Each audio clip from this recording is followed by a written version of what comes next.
Today, we're going to take some time to talk about the one thing that can literally save you thousands of dollars every winter, and that is heating your house with wood. I'm going to show you all of the different pieces of equipment that I use to make the winter easier. I'm going to show you how I make kindling. We're going to go and collect some natural fire starters, and we're going to get everything set up for building our first fire. Now, just in the last week, our temperatures have been starting to dip below freezing at night. And although we haven't needed a fire just yet, I know it's just a matter of days, maybe another week or so before we'll at least need to start building a fire in the evenings. We've had mornings this last week into the mid-20s, but so far it's still staying pretty warm during the day, so we haven't had to worry about heating the house just yet. But like I said, that's just a matter of time.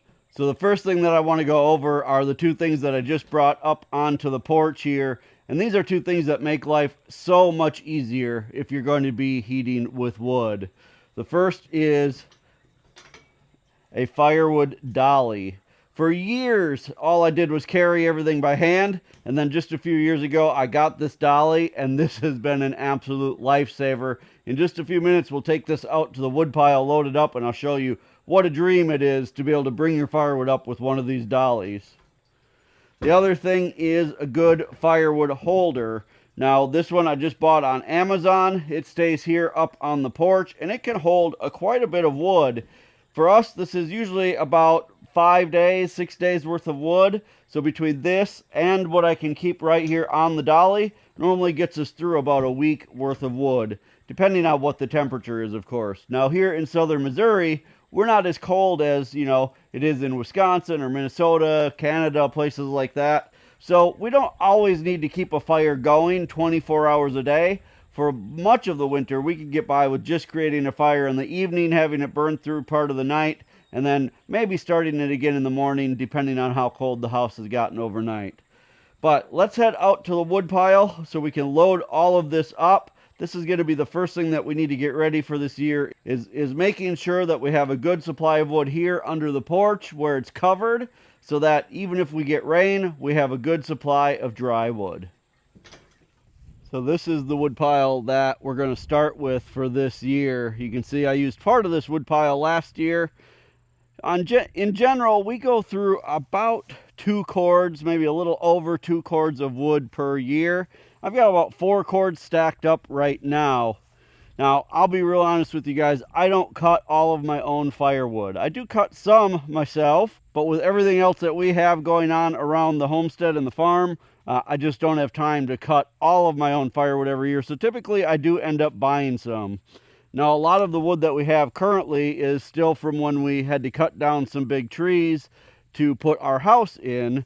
So this wood is now going on about 2 or 3 years old, which means I really do need to start using this up because it's actually getting a little bit too dry. It'll be fine. You just don't get as long of a burn time out of it. So you go through a little bit more wood by using it when it's drier like this. So I'm going to go ahead and I'm going to get my dolly here stacked up. I'm going to show you guys how awesome this thing works. We'll take this up on the porch. I think it's going to take about 3 of these to load up that rack that we have out on the porch. So when I'm loading up my cart, I like to start with some bigger pieces down here on the bottom.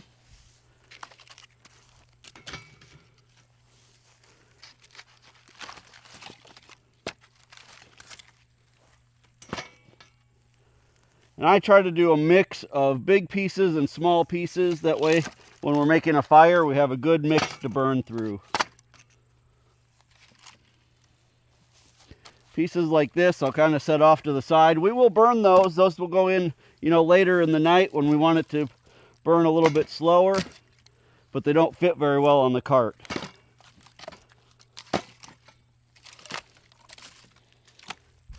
Now, we are mostly burning a combination of oak and black walnut. That's most of what this is. We had a few pretty big black walnut trees we had to take down. They weren't good for lumber because they had all been struck by lightning at some point in their past, but they make great firewood. All right, so there's our cart full. Let's take this up onto the porch and put it on our other rack. Now you can see that I'm able to get a lot more in this cart than I ever would be able to by hand.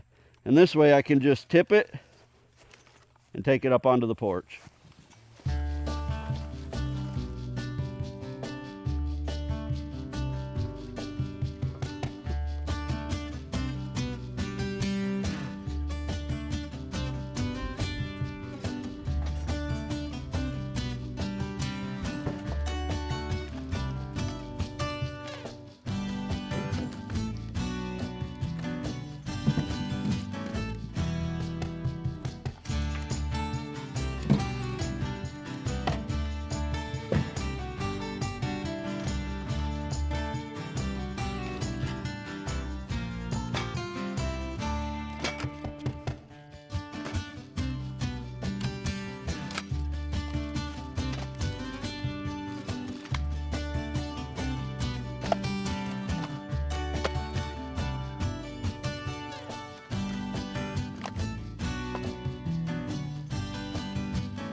Well, there we go. We've got this filled up here on the porch. This will be a good start to the wood burning season.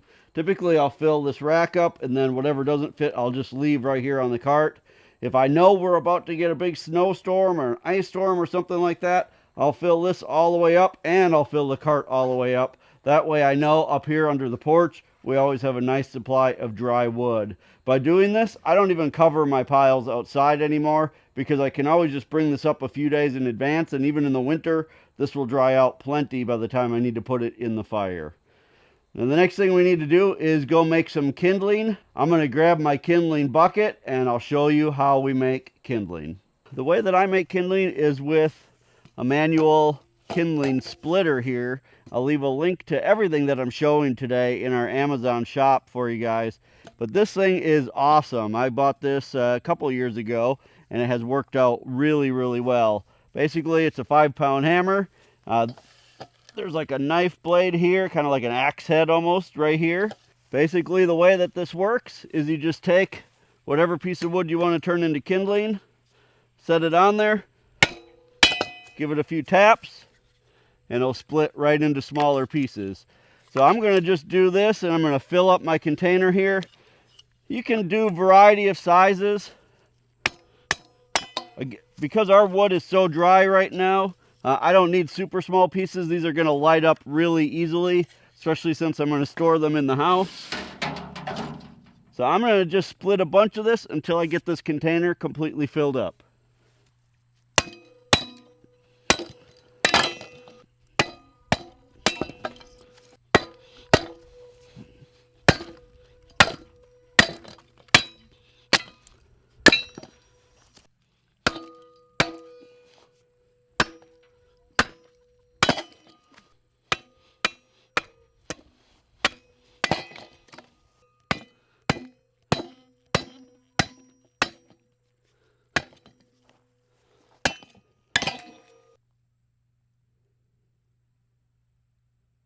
This ought to be enough to get us through probably about 10 fires.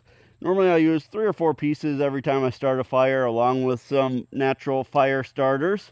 And so this bucket will last us quite a while. I'm going to take this in the house, then we're going to jump in the UTV, head into the woods, and gather some fire starters. Well, we made it back into the woods, and I recruited a helper, because you know what they say, teamwork makes the dream work. Or in this case, teamwork keeps the house hot all winter long. So this is the natural fire starter we are coming back into the woods to get. Pine cones. You guys, this is about the only thing I use these days as fire starters, because we have such an abundance of them, and they really are no work at all other than coming out to collect them. In the past, I've done videos showing you guys how to make several different types of fire starters. In the past, I've used cotton balls dipped in wax, which work really well. You can use pine cones dipped in wax. They work really well too. Or you can use cotton balls dipped in Vaseline, which also work well. But in my experience, as long as you have good dry firewood, a couple pine cones in there just to get things going quickly is all you really need. So we've got a big section of our woods here that are pine. We're going to gather up. Our goal is to fill up one of these Crystalix tubs, and that will get us through a good part of the beginning of winter. So we're going to head under these big trees back here and see how many we can get. Hopefully it won't take too long, and hopefully these cold snaps that we've had the last few nights have killed off some of the ticks.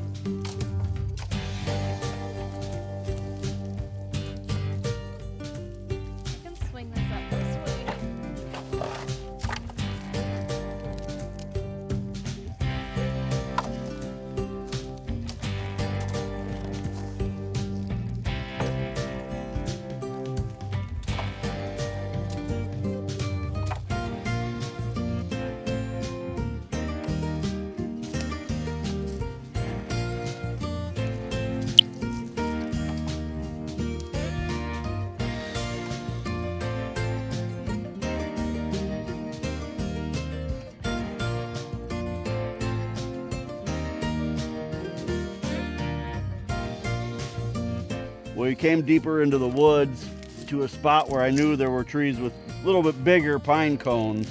The ones we were getting over in the other spot, they're okay, but these bigger ones just work a little better. So we're gonna keep picking them up.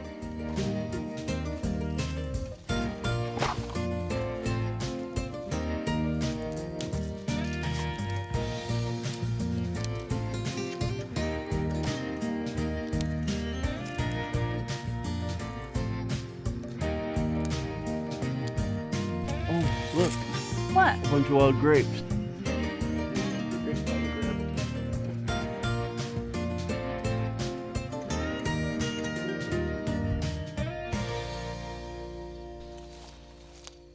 Well, I ventured up the hill a little ways and I found some wild grapes still growing.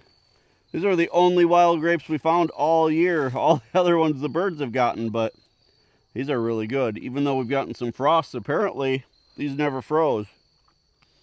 They're really good. Good to have a snack while you're working.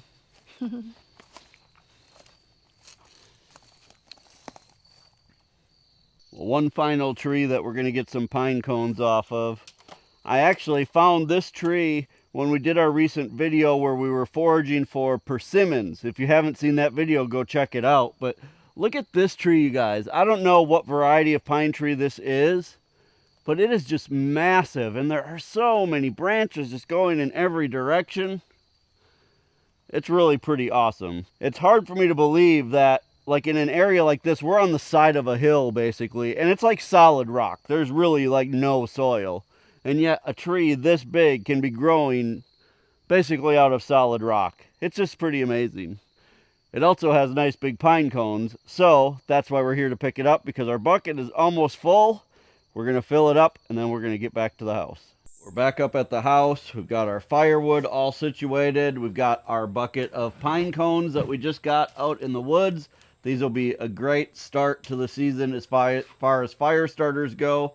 So now let's head into the house. I'm going to show you guys our wood stove, some of the basic equipment that we use. I'm going to make sure that everything is all set, and that way, when the first night comes that we need a fire, we are absolutely all ready to go.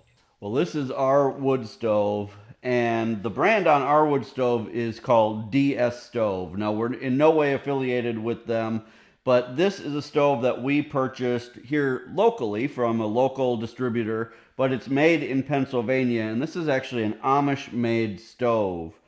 The reason I like this is because it's super easy to use, but also because it can burn wood and coal. Now, we don't burn a lot of coal. When we bought the stove, they gave us 1,000 pounds of coal along with it, and we have used coal in it, And we can get more from the same distributor that we bought the stove from, but because we have so much wood to cut around here, for the most part, we just burn firewood. But it's nice to have that option because the coal will burn very slow and a very consistent heat if you need it. Now, we actually had this same exact stove in our last house as well, and when we moved here to our new house, we actually wanted the same stove because we liked it so much. The one thing I will tell you is if you go on the DS Stove website, this one's called the DS Comfort Max 75. They no longer advertise it as being able to burn wood and coal. I think actually they only advertise it as coal. And the reason they do that is because the EPA will no longer certify a stove to do both. So even though it's built exactly the same way, they can't get a certification to do both. So they've now had this as just a coal burning stove, which it does great with firewood, I can tell you, because it's what we use every day. Now, we had our stove professionally installed. There's a few reasons why I suggest having one professionally installed. First of all, it's going to help with your homeowner's insurance. If there was ever a fire and you can prove that it was professionally installed, it's going to take some liability off of you. But also, they will make sure all of the clearances and things around your stove are perfect. On our stove, this one doesn't have super big clearances, and there's no need to have fire protected walls behind it. These sides on here, there's kind of like a fake false side on here, and this actually stays pretty cool to the touch even when you have a fire going in here. It gets warm, but it doesn't get hot. And because of that, you can have it closer to things like drywall without it being a fire danger. The one thing I do suggest is that you always have it on something that is not flammable on the floor. We have this slate hearth, it's called, that's on the floor. And that way, when you're putting wood in and out, if you ever drop some coals on the floor, it's going to land on here and it's not going to burn your floor or start your house on fire. Now, a few of the things that I really like about the stove and the reason why we went with this same one again is I really like that it has a nice big window. Having a window on a stove isn't absolutely necessary. Obviously, it makes it look nice when you're having a fire going, but also gives you an easy way to see and make sure that your fire is going well. The other thing that I like about this one is the way that it regulates the heat. There's a dial in the back here that you just turn, and that opens and closes the damper. And once you get that adjusted, it actually does it on its own. It's made out of a certain kind of metal in there that as it heats up and cools down, it expands, and that will actually make the flapper on the back of the stove open and close to keep a constant temperature, and that's really, really nice. It also has a very nice reburn system in it, which basically what that does is it takes all of the gases from the fire that you're burning in there, and it recirculates them around and burns off all of those gases so that by the time it goes up the chimney, everything is pretty much burned up and you're not going to see a ton of smoke coming out your chimney because everything has been burned very efficiently inside of the stove. So you get a lot more heat out of your wood that way, and you're getting a lot less smoke up your chimney to cause creosote and all of that. The last thing I want to say about the stove itself is that we like this one because it does have some flat areas on the top. It's not completely flat, but it does have some flat areas, and it's big enough to set things like a teapot, a kettle, whatever we want on here. We do occasionally make soups and things like that on here, and it's a good way to have things kind of like a slow cooker during the winter months. So let me show you some of the equipment that I use to go along with the stove, and then we'll be all set for winter. So the first thing I already showed you guys outside, and that is my kindling holder. So this is the kindling that we just split outside. I also just keep a little shovel in there just to move things around inside of the wood stove when I need to do that. Now, as far as the stuff on top of the stove, let me show you what I have here. The first thing is a moisture meter for your firewood. This isn't absolutely necessary, but if you're buying wood or you're starting with green wood, it is nice to have a moisture meter. Basically, the way this works is this little cap comes off. There's some little prongs on the bottom, and you just push this into your firewood, and it will tell you the moisture on your firewood. Because if you burn your wood while it's still too green or too wet, it could build up a lot of creosote in your chimney, so you do kind of want to know where your firewood is at as far as moisture goes. The next thing is a butane torch. I use these for lots of stuff all over the farm, but for me, they work better than just a standard like Bic lighter for starting fires in the wood stove. So I just use a butane torch. I like these because you buy the top part and then you can just buy refills of these bottles, and that just clamps on there like that. It's a cheap way to have a nice torch. And then also, the other thing that I use a lot is an infrared thermometer. I do have some magnet thermometers on top of the wood stove, and these give you kind of a, I don't know, estimate of what the temperature is inside of the wood stove. But an infrared thermometer like this does a much better job. So every wood stove will kind of tell you where you should measure the temperature. On ours, it's somewhere in this area. So what I like to do is with the infrared thermometer, you can see when you push the button, it puts a little red dot where you're measuring the temperature. And then it will tell you the temperature of the top of your stove right here. And that way, we know that we're not getting the fire too hot, but we also make sure we're keeping it in that, kind of like 400 to 500 degree range is kind of where I like to keep it for a good, efficient burn. The other thing is we like to keep a pot of water. There's nothing in here right now because we don't have a fire going. But when you heat your house with wood, it will dry your house out a lot.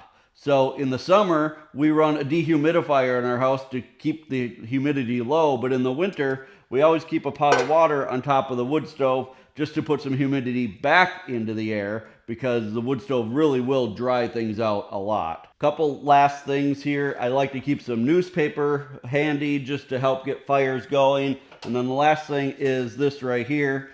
And basically this is just a little log holder. So if I bring in some extra logs, most of the time now that we keep them out on the front porch or right outside the door, I don't even bring many in, maybe just one or two. So we can put them in there. The other thing is I got this last year. Actually, my father-in-law bought me this, which is really handy because I can go out, and this is also like a fire log carrier. So I can stack, say, 5 or 6 logs on here, and it just says handles on it, and I can bring this in. And a lot of times I don't even use this anymore. I'll just have this on the floor over here, and that'll be just like enough logs to get us through the evening. So that's it. That is really all of the stuff that we use for keeping our house hot during the winter months. I'll tell you, a lot of times this wood stove does such a good job that we're actually cracking windows in the winter to try to keep the room temperature at a level that is comfortable. But that's nice too, because you get some fresh air into the house in the winter, but you're still heating things nicely with your wood stove. By doing this, on average, we're saving at least a few $100s a month by heating with wood versus heating with electric. So if you live in an area that allows you to heat your house with wood, I highly recommend you look into it. Now, unfortunately, there are parts of the country that are putting major restrictions on using wood-burning stoves, which I think is absolutely crazy. Wood is such a sustainable resource. To me, it makes the most sense. People have been using wood to keep warm for thousands of years, but sometimes the powers that be just don't want us to do things that make a whole lot of sense. At least that's the way it seems to me. I highly recommend, though, if you can, you get a wood stove, because it is definitely security for your family. If the power goes out, if you run out of propane or natural gas or whatever it is that you currently use to heat with, you always have your wood stove to keep you warm. And that is a very good feeling to know that you are in control of what is keeping you and your family safe. Hey, you guys, if you enjoyed videos like this, I hope you'll hit the subscribe button before you leave. Give this video a thumbs up. If you do, it pushes it out to more people, and it lets YouTube know that you've enjoyed a video like this. Until next time, thank you so much for stopping by the homestead. Take care, and God bless.